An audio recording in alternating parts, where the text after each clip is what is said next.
नमस्कार साथियों, मैं दिनेश कुमार बाल विद्या मंदिर सीनियर सेकेंडरी स्कूल खत्रीपुरा के ई लर्निंग प्लेटफॉर्म पर आपका हार्दिक स्वागत करता हूं। कल के वीडियो लेक्चर में हमने पैसिव को लेकर बात की थी कि किस प्रकार से पैसिव के सेंटेंस आते हैं या किस प्रकार से एक्टिव के सेंटेंस होते हैं, उनको हम पैसिव में बदलते हैं। कल हमने दो सिंपल सेंटेंस को लेकर बात की थी, दो ही किए थे उदाहरण। प्रोनाउन की सारणी को लेकर हमने बात की थी। हमने एक टेंस के रूप में भी बात की थी, किस प्रकार से एक्टिव के अंदर जो फॉर्म आती है क्रिया की, उसको किस रूप में बदलना है, किस प्रकार से हमें सब्जेक्ट को ऑब्जेक्ट बनाना है या ऑब्जेक्ट को सब्जेक्ट के रूप में लेना है। आज हम सिंपल सेंटेंस को लेकर चलेंगे। कल आपको कराए थे दो उदाहरण बात को समझाने के लिए किस प्रकार से होता है। आज अपना जो टॉपिक रहेगा वो सिंपल, और अगर समय मिला तो इंट्रोगेटिव को भी अपन साथ में ले लेंगे, ठीक है। तो उम्मीद है कल का वीडियो आपको पसंद आया होगा। उससे आगे की कड़ी में आज वापस हम शुरुआत करते हैं, वो है सिंपल सेंटेंस को लेकर। अब सिंपल सेंटेंस के अंदर दो भाग हो सकते हैं, एक पॉजिटिव हो सकता है और एक नेगेटिव हो सकता है। तो किस प्रकार से अगर पॉजिटिव सेंटेंस होगा तो हमें उसको एक्टिव से पैसिव में बदलना है, और किस प्रकार से जो है अगर नेगेटिव सेंटेंस होगा तो हमें उसको एक्टिव से पैसिव बदलना है। ज़्यादा डिफिकल्ट है नहीं दोस्तों, केवल थोड़ी सी ध्यान देने की बात है। अगर हम उसको अच्छे ढंग से समझ पाते हैं तो फिर हमारे लिए जो है ये बिल्कुल आसान हो जाएगा। तो चलो दोस्तों, शुरुआत करते हैं आज अपन एक्टिव पैसिव के सिंपल सेंटेंस को लेकर।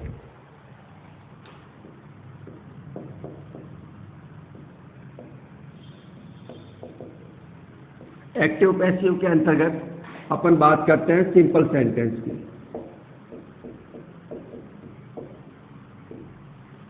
एसर्टिव सेंटेंस भी इसको बोलते हैं, सिंपल भी बोलते हैं। दो भाग होते हैं इसके, एक तो पॉजिटिव के रूप में अपन ले सकते हैं जिसमें नॉट का प्रयोग नहीं होता है, और एक भाग जो है वो नेगेटिव का आता है।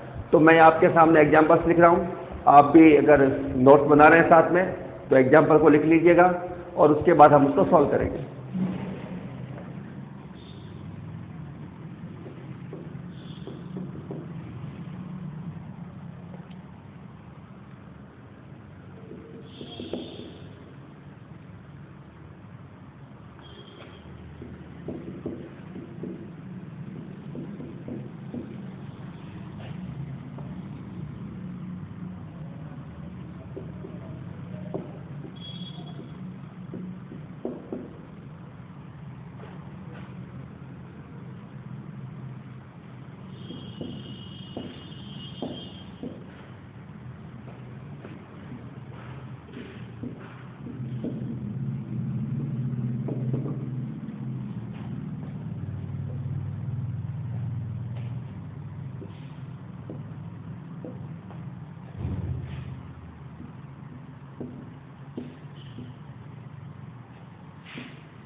हाँ, अब ये आपके सामने उदाहरण है और इसको हम सॉल्व करने का प्रयास करते हैं कि किस प्रकार से हम जो है एक्टिव से पैसिव में जाएंगे।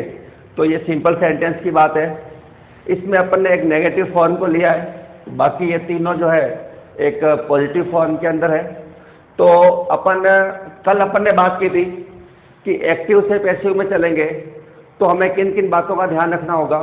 तो बातें जो होती है वो कल मैंने बताया था आपको, और आज जो है फिर मैं बता रहा हूँ आपको किस प्रकार से जो है किस प्रकार से उसको लेना है।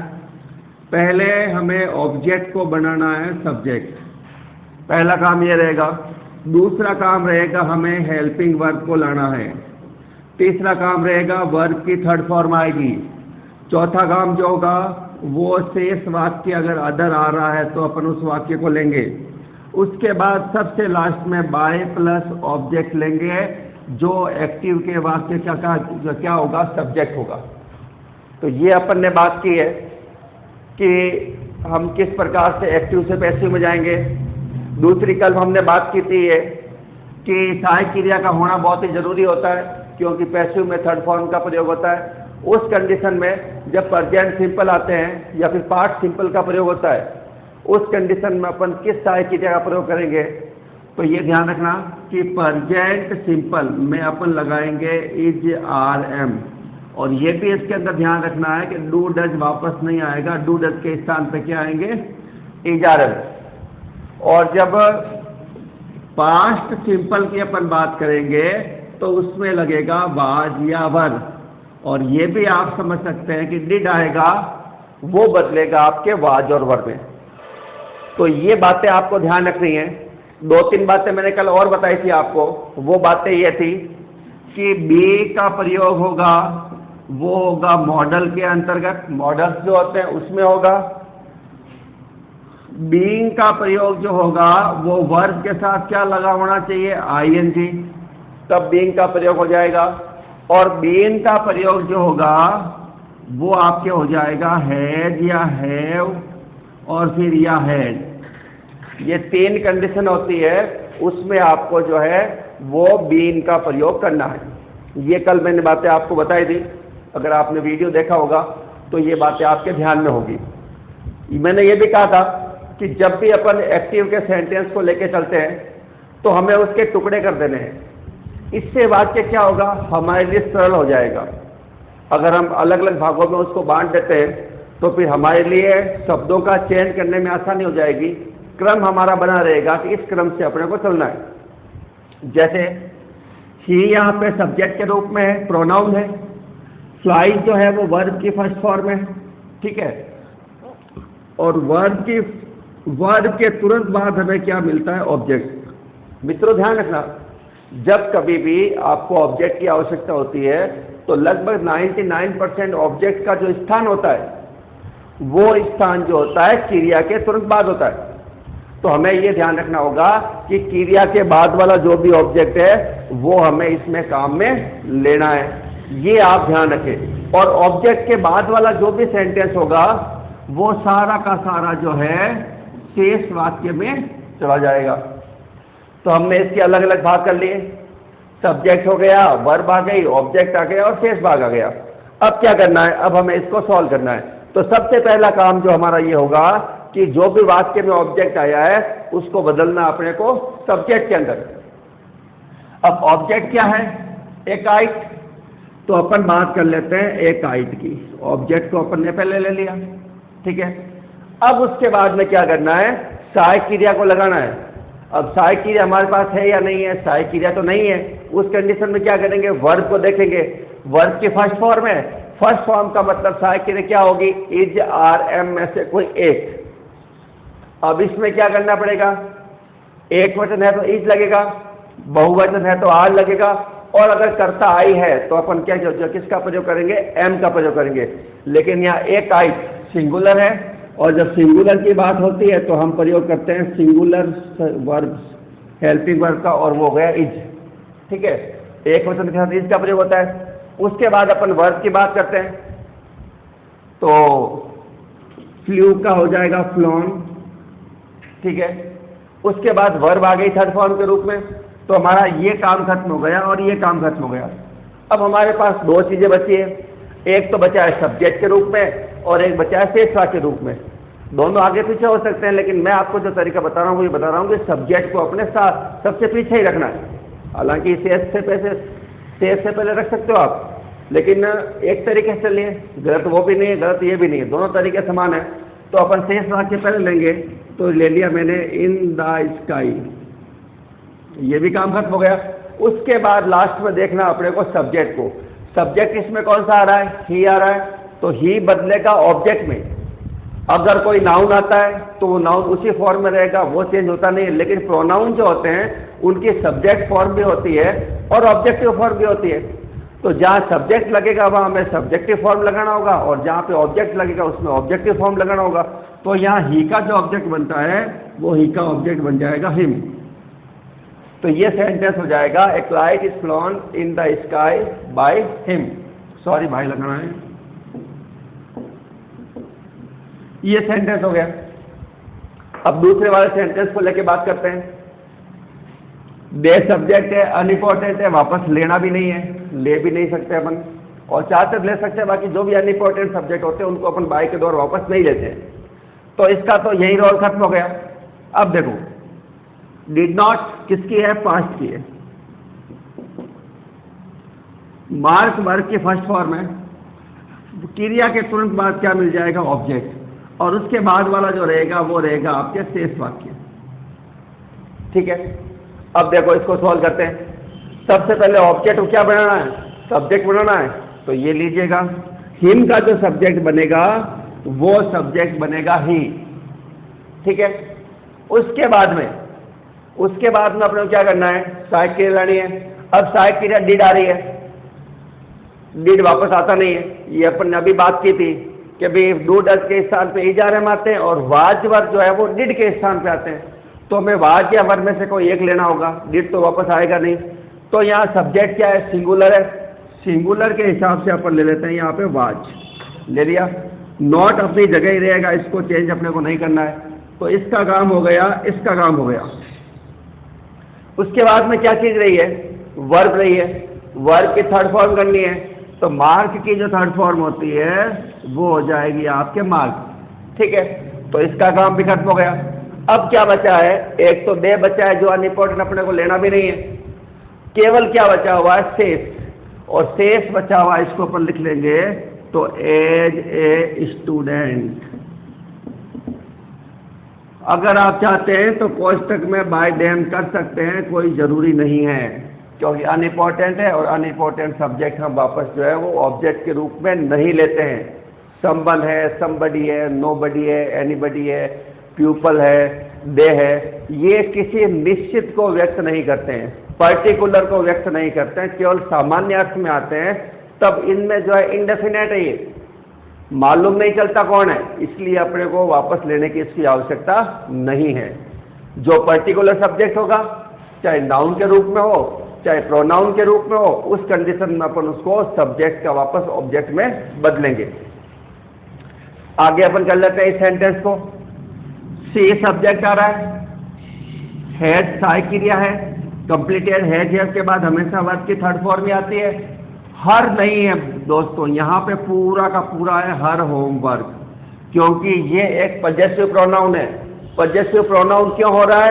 क्योंकि इसके बाद में कोई नाउन आ रहा है, और जब कोई नाउन आता है तो वो फिर पजेसिव प्रोनाउन बनता है। जैसे हिज होमवर्क हो गया, देयर वर्क हो गया, तो ये सारे पजेसिव होते हैं। और जब पजेसिव होते हैं तो पजेसिव प्रोनाउन के साथ कोई न कोई नाउन अवश्य जुड़ा होता है, क्योंकि वो उससे संबंध बनाता है। हर होमवर्क का मतलब हो गया उसका गृह कार्य।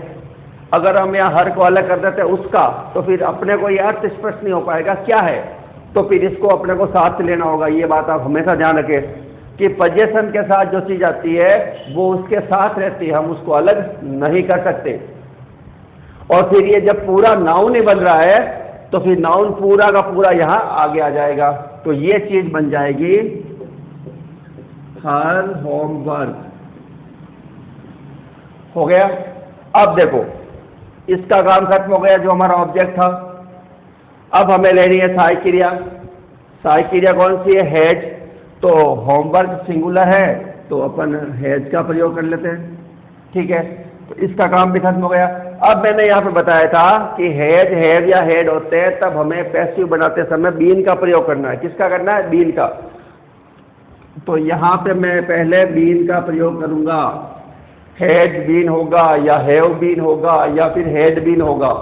ठीक है, उसके बाद जब मैं वर्ब का नंबर आएगा तो ये वर्ब की थर्ड फॉर्म ही है, क्योंकि हैज, हैव और हैड के तुरंत बाद अगर कोई फॉर्म आती है तो वो हमेशा वर्ब की थर्ड फॉर्म ही आती है। तो यार कंप्लीटेड मुझे थर्ड फॉर्म करनी नहीं पड़ी, ये मुझे थर्ड फॉर्म मिल गई, ये कंप्लीटेड हो गया। उसके बाद में क्या बचा हुआ पीछे? ये भी काम खत्म हो गया। क्या बचा हुआ है? सी बचा हुआ है। और जब सी बचा हुआ है तो इसको अपन जब ऑब्जेक्ट के रूप में यहां लेंगे तो ये हो जाएगा बाय हर। तो इस प्रकार से अपना ये सेंटेंस बनेगा, her homework has been done completed by her. अपन इसको लेते हैं। अब क्या है देखिए, ही सब्जेक्ट बनेगा, विल हेल्पिंग वर्ब है, और मॉडल के तुरंत बाद ही वर्ब की फर्स्ट फॉर्म आती है, और ए मूवी ये अपना क्या बन जाएगा, ऑब्जेक्ट। और ये चीज जो रह जाएगी वो रह जाएगी आपके शेष या अदर में। तो देखिए कोशिश करो, देखिए कैसे होगा ये सेंटेंस। थोड़ा सा मैं 1 मिनट के लिए खड़ा हूं, आप कोशिश करके देखिए इसको किस प्रकार से बन सकता है, क्या क्या चीज हमें पहले लेनी है, क्या क्या चीज हमें बाद में लेनी है। तो ये सब्जेक्ट है, ये सहायक क्रिया, ये क्रिया, ये ऑब्जेक्ट और ये शेष, आपके सामने पैटर्न है ये। तो सबसे पहले क्या करना होगा, जी हाँ ऑब्जेक्ट ही तो लेना है, तो अपन ले लेते हैं ऑब्जेक्ट को, ए मूवी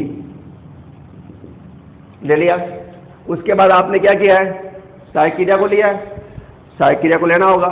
तो विल का मतलब विल या सेल, फ्यूचर सिंपल की है ये सहायक क्रियाएं। विल लगता है आईडी को छोड़कर, फर्स्ट पर्सन के जो प्रोनाउन होते हैं उनके साथ अपन सेल का प्रयोग करते हैं। बाकी सभी के साथ चाहे सेकंड पर्सन के प्रोनाउन हो, चाहे थर्ड पर्सन के प्रोनाउन हो, चाहे कोई नाउन हो, नाउन किसी भी रूप में हो सकता है, हम उसके साथ विल का ही प्रयोग करते हैं। तो यहाँ मूवी के साथ मैं लगा दूंगा विल, लगा दिया।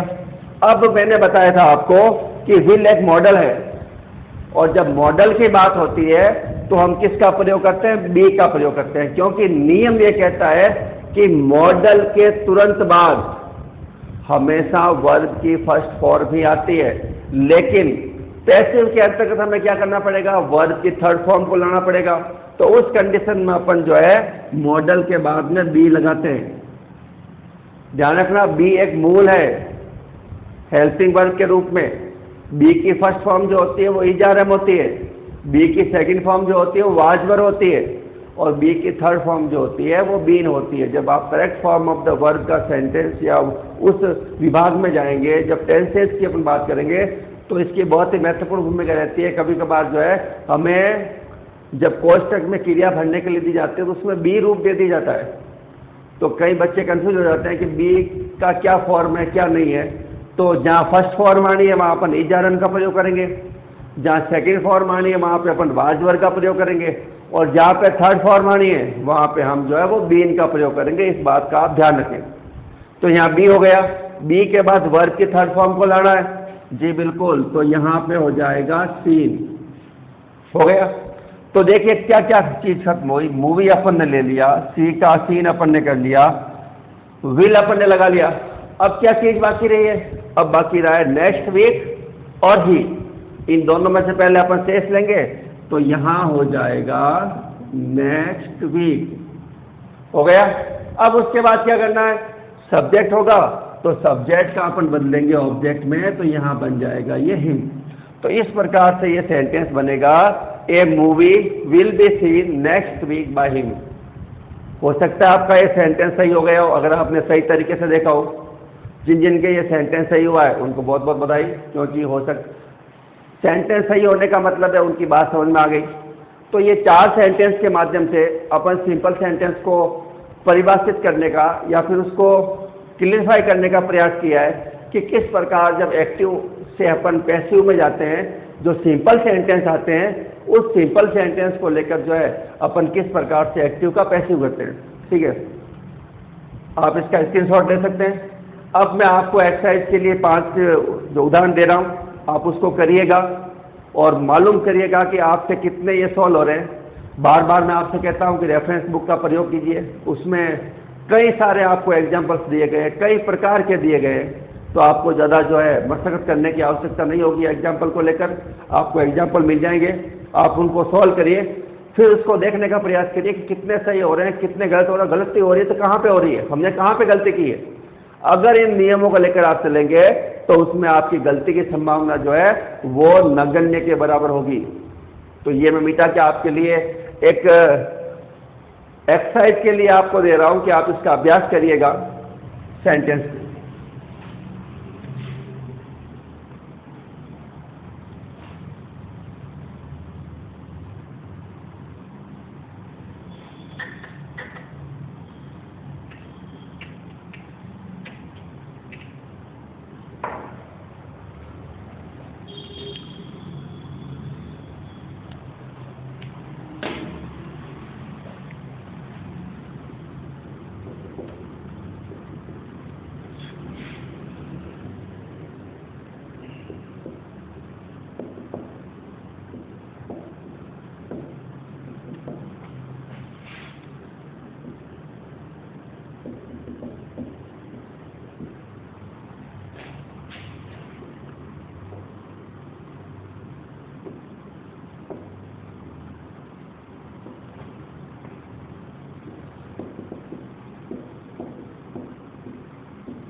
ये 4 सेंटेंस आपके लिए हैं।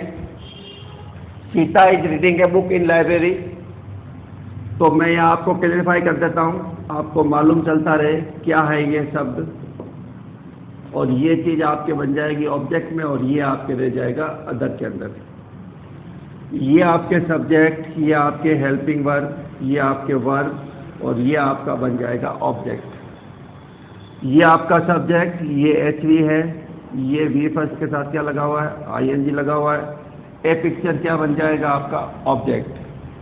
सरला सब्जेक्ट, डू नॉट जो आ रहा है वो हेल्पिंग वर्ब आ रही है, टेक जो है वो वर्ब की फर्स्ट फॉर्म, मेडिसिन जो बनेगा वो ऑब्जेक्ट बनेगा, और ये जो आ जाएगा वो आपके अदर में आएगा।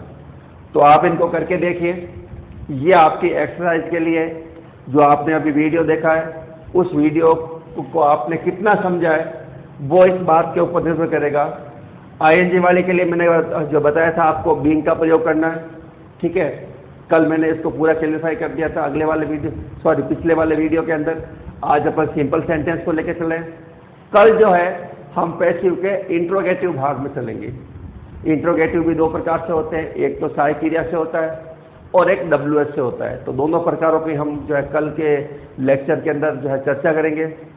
आज के लिए मित्रों, आपके लिए एक्सरसाइज के लिए मैंने आपको दे दिया है, इसकी आप एक्सरसाइज करिएगा, और उम्मीद है मुझे कि आप इनको आसानी से सॉल्व कर पाएंगे। तो आज के लिए मित्रों इतना ही।